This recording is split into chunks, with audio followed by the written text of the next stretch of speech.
Hey guys, it's Mike with another Guild of Guardians highlight video. Today we're taking a look at Jadey. Seems oddly relevant with the event going on. I did pick up a Jadey. She was the warrior version for whatever reason. She was less expensive than the normal version at $49.40 or 0.0185 Ethereum.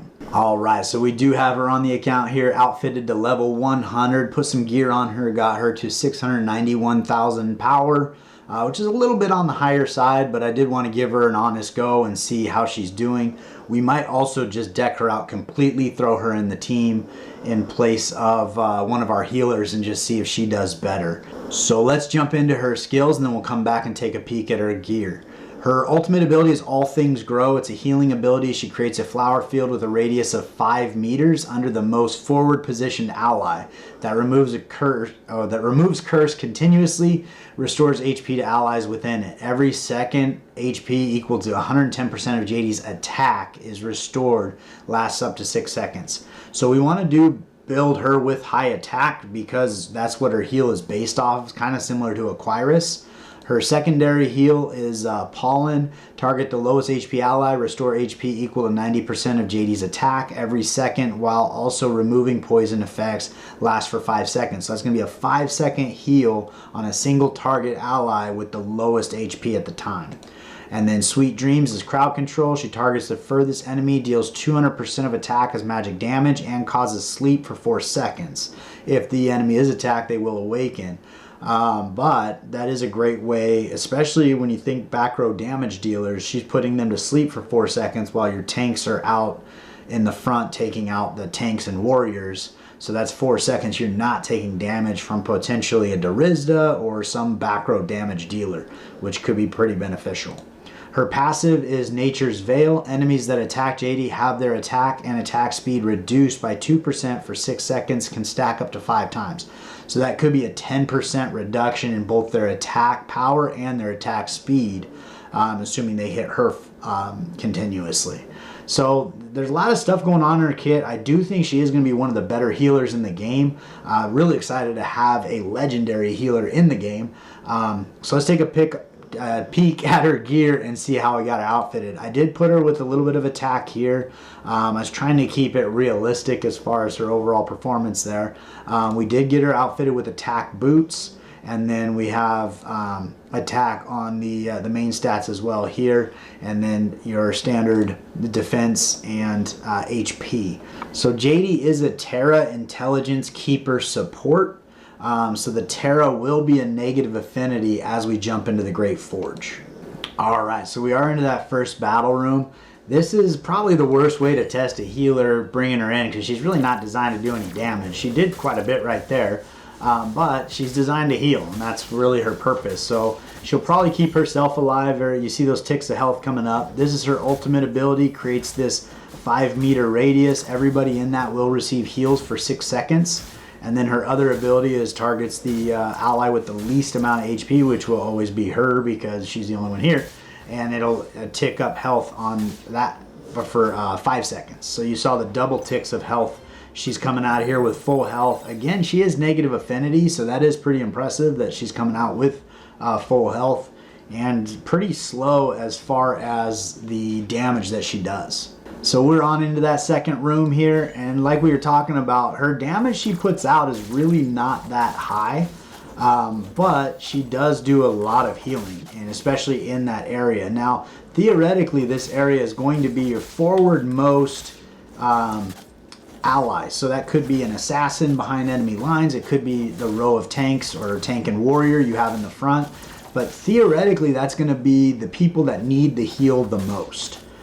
So it is kind of a benefit. The other thing that we've been playing with on the Full House event is if you put her in the front of the lineup, that radius could get the people in the back row as well as potentially people in the front row. So strategically placing her on your team could make a pretty big difference. Alright, so we are into that third and final fight here. We'll get this underway. She is topped off with health. Again, being negative affinity, you'd expect her to struggle a little more. She doesn't do a lot of damage, so it does take her a little bit of time to get through these waves.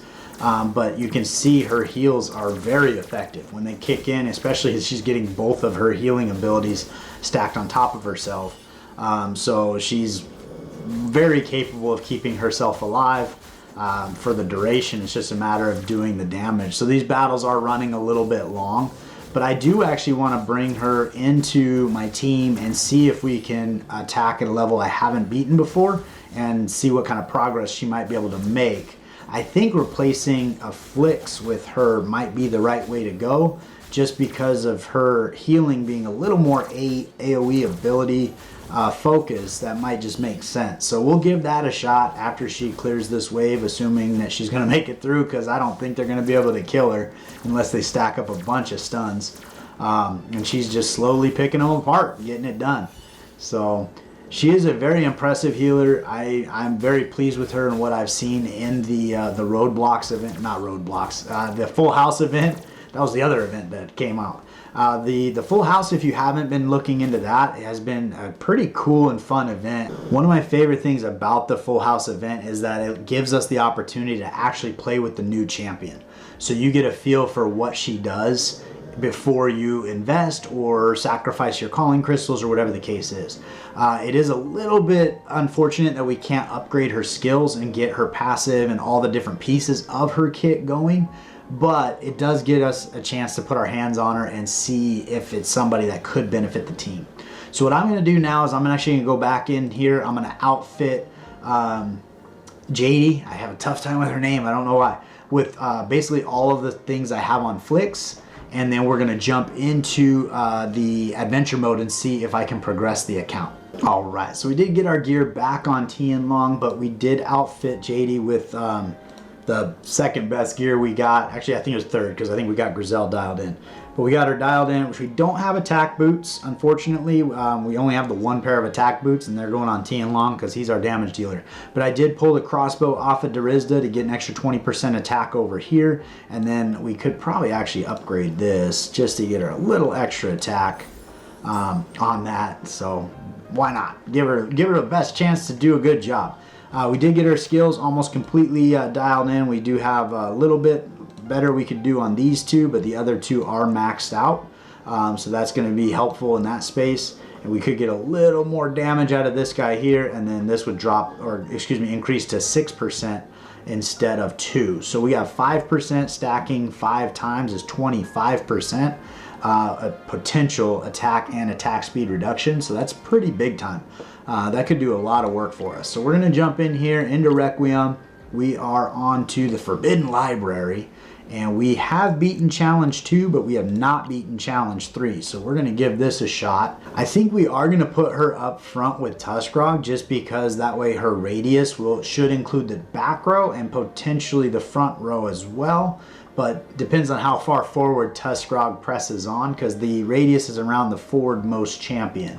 And then we're going to go ahead and do this configuration here. It might make sense, and you can kind of go back and forth here. It's that age-old question, Aquyrus versus Flix. It could make sense to do Flix instead of Aquyrus in this spot with the AoE healing for the back row, seeing how the heals on Jadey are going to be really towards that forward progress, although whoever has the lowest health gets the other heal that she does. So she is going to kind of spread the love around a little bit. We're going to jump in here and get this dialed in, and we are going to take it off 2 times so we can see how this goes. And we've got her up front. So right now, if she were to do her heal, I think it would help Tuskrog, it would help her, it should get everybody involved.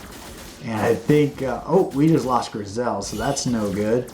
Ideally, we got some abilities coming up here shortly. There's Jadey with an ability here. This is going to probably help everybody. Unfortunately, not Grizel, who's already out. But you can see these heals are stepping in. They're doing quite a bit of work here. Tianlong finally got to his ability, so he's going to do some damage. We did lose Tuskrog. We lost Jadey. It's not looking good here. It just took us too long to get to our abilities, unfortunately. Which I kind of feel like that's what happens with Flix as well. So I don't know that she's going to do... She's not the missing piece to get that progress there that we were hoping for. But I do think that her heals are pretty substantial, and I think they do a great job. I am going to be posting a video shortly. I'm trying to figure out a way to compare the healing ability of Flix, Aquarius, and Jadey, and give them an honest side-by-side and hopefully come out with a specific tier list of who's the best. So that video should be launching shortly as soon as I figure out a good way to do that. But that's about what I got for you on Jadey. I am going to keep her on the account so that I can get that other healing video out, and then we'll put her back up for sale and see if we can get our money back out of her. But I really appreciate you tuning in. Let me know in the comment sections if you got a Jadey, if you're going for her, and how you're doing on the Full House event. I appreciate you spending the time with me today, and I look forward to seeing you next time.